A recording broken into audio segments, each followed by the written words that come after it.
এনেকা গাইছ জাগা চাওক জাগা গাইছ এই মজা জাগা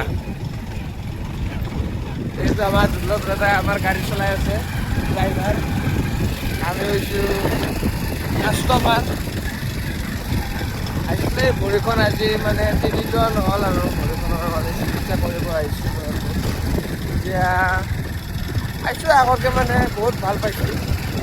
এতিয়া আজি 3 দিন আৰু চাওঁ আহিব লাগে না নালাগে কি কয় কণ্ডিশ্যন কি আমি আজিও হিৰো হণ্ডা লৈছোঁ গাইজ জেনেৰেলি আপুনি লগে কওকচোন গাইজ এই ৰাস্তাত জেনেৰেলি চলাব পাৰি জেনেৰেলি আনলিতো এই কি বুলি কয় এই এটা চাকা দিয়ে চলিলোঁ अच्छा হিৰো হণ্ডা দিয়ে আৰু নৰি পাৱাৰ কমকৈ পায় পাৱাৰ কম বেনেলি হলি সেয়ে ক'লোঁ কি হ'লা কয় বাপৰে বাপ সেইটোৱে আৰু সাংঘাতিক ওলা হৈছে আজি আৰু সেই এখন আছে বুগাটিখন আনলি তো আৰু ৱৰ্ডছ ন' ৱৰ্ডছ